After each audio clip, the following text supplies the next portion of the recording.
Bonjour à tous, aujourd'hui je me propose de vous présenter le cas Pure Drôme, une société spécialisée dans la fabrication d'huiles essentielles certifiées biologiques. Son activité est ancienne puisqu'elle a 17 ans sous la forme de SARL qui est implantée à Pure Drôme, et cette société a deux établissements dans la Drôme et où l'on transforme des plantes dès leur récolte,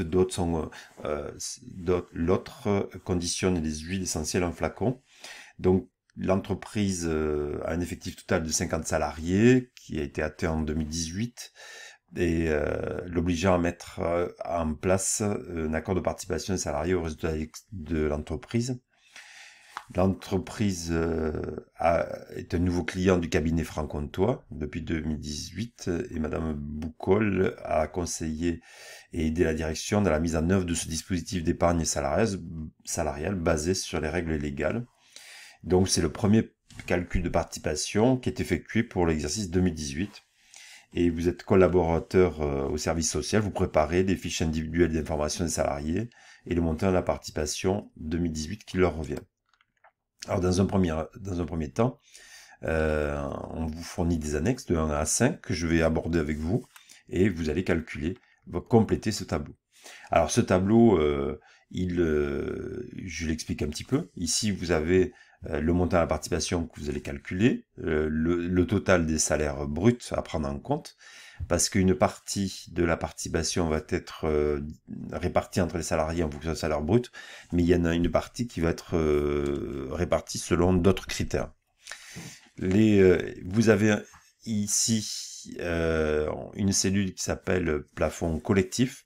Ben simplement, dans une des ressources, on va y aller, c'est la dernière ressource, la fiche ressources, page 210.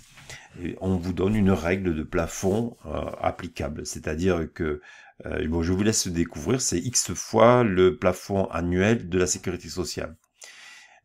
Ensuite, donc c'est une fiche qui doit servir plusieurs années. Donc si le plafond collectif est dépassé par la participation que vous aurez calculée, eh bien vous devrez retenir pour la participation à distribuer uniquement le montant plafonné. Donc vous allez voir, ici c'est pas le cas, hein. La participation ne dépasse pas le plafond collectif. Donc on va répartir la participation complète. Vous avez ici donc les salaires bruts cumulés, les bases des heures de présence. Et le tableau, vous allez le compléter, donc vous avez un certain nombre de salariés, vous ne les avez pas tous, et vous allez reporter leur salaire brut, les heures de présence annuelles, la quote-part des salaires de la participation qui est attribuée au salaire brut. Donc qu'est-ce que vous allez faire pour déterminer ce montant?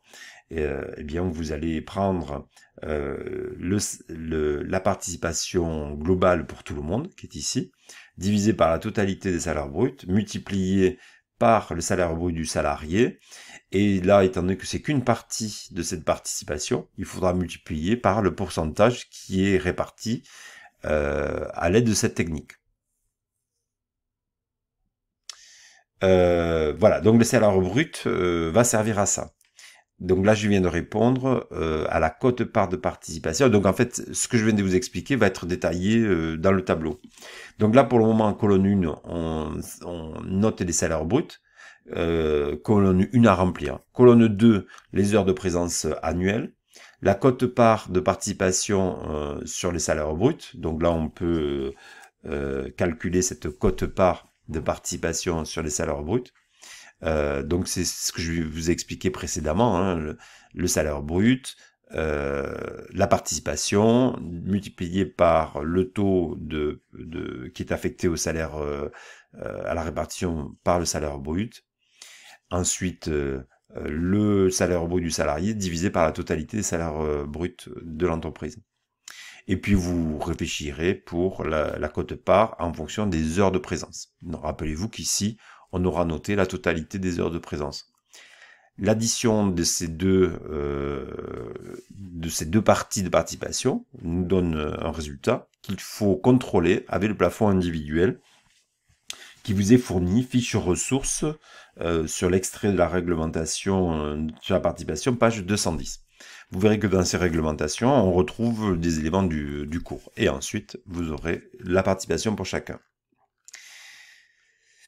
Voilà. Ensuite, il vous est demandé de préparer les fiches individuelles d'information des salariés sur la part de leur participation. Et donc, c'est une fiche que l'on va leur envoyer. Donc, ici, vous avez une fiche pour Philippe Descombes. Et ensuite, Maud Durand. Alors, ces fiches permettent à la direction d'informer les salariés du montant net de leur participation. Donc, avec le tableau, vous avez déjà calculé la participation brute et vous allez leur retirer CSG, CRDS. Comme on l'a vu dans le cours, c'est 9,7 pour les deux, mais on les dispatche généralement entre la CSG et la CRDS. Et je vous laisse chercher dans les ressources les taux applicables, même si c'est les mêmes même si c'est les mêmes qui sont proposés dans mon cours, c'est la loi. En regardant les ressources, rapidement, je reviens sur quelque chose. Ici, vous n'aurez pas à calculer le montant de la participation avec la formule légale. Elle vous est fournie, elle est déjà calculée pour 2018 dans l'annexe 2, objet participation de titre 2018. Nous avons le plaisir de vous informer que le montant de la participation 2018 s'élève à 144 260. Je vous laisse retrouver cette information dans l'annexe 2. Donc là, tout à l'heure, j'ai parlé de calcul, mais dans cet exercice, le calcul n'est pas demandé, elle est fournie. Au BTS, je reviens dessus. Au BTS, elle sera certainement fournie. Voilà, pour l'information. Voilà, donc CSG, CRDS, et vous calculez le montant net qui reviendra au titre de la participation à ces deux salariés. Quelles sont les conséquences fiscales des choix effectués par Philippe Descombes et Maud Durand? Les informations de Maud Durand et Philippe Descombes vous ont été fournies en annexe 5 et annexe 4. Donc ces derniers ont renvoyé un document qui précise ce qu'ils souhaitent faire de leur participation. Et vous avez annexe 2, les informations sur le traitement fiscal. On vous dit à quoi va être assujetti les participations en fonction des choix des deux salariés. Donc à vous de bien lire les réponses. On est là dans un contexte très professionnel, très conforme à ce que vous pouvez avoir à l'examen. Des ressources qui sont fournies, des annexes un petit peu sorties d'une forme de réalité et des tâches à effectuer. Voilà, donc ici vous avez annexe 1, les extraits de la note d'information où on va retrouver le traitement, les informations concernant la répartition de la participation, 60% à la réserve proportionnellement au salaire et 40% de la réserve de participation en fonction de la présence. Donc ça, évidemment, ça vous en avez besoin pour compléter le tableau. Il y a un planning. Après la clôture des comptes, eh bien, on peut affecter cette participation de l'année précédente.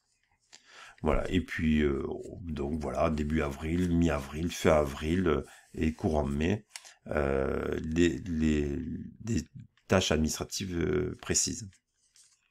Une information où on retrouve dans l'annexe 2, où on va retrouver la participation calculée de l'employeur, des dates de remise maximale, les conditions, si on demande la liquidation immédiate ou si elle est bloquée pendant 5 ans. Vous allez retrouver dans cette ressource des informations sur les PE, les FCPE, j'en avais pas parlé, mais c'est un petit peu la même chose, sauf que c'est un fonds commun de placement. Le blocage des fonds et quelques cas de déblocage des fonds qu'on avait vu en cours. Voilà, annexe 3, toutes les informations dont vous avez besoin. les salaires bruts avec les heures d'absence et les heures de présence. Le coupon réponse annexe 4 de Philippe Descombes. En ce qui suit par le coupon réponse de Maud Durand, qui explique ce qu'elle souhaite faire de la participation, et la réglementation sur la participation qu'on a déjà vu dans le cours, hein, peut-être donc uniforme, proportionnel au salaire, proportionnel au temps de présence, combinant plusieurs critères. Donc ici, on est dans une participation qui est répartie selon plusieurs critères. Voilà. Puis des plafonds collectifs et les plafonds individuels dont vous avez eu besoin pour établir le tableau. Voilà pour cette application qui, à l'aide de ces informations, je pense, ce sera plutôt facile à faire. Merci pour votre écoute. À bientôt.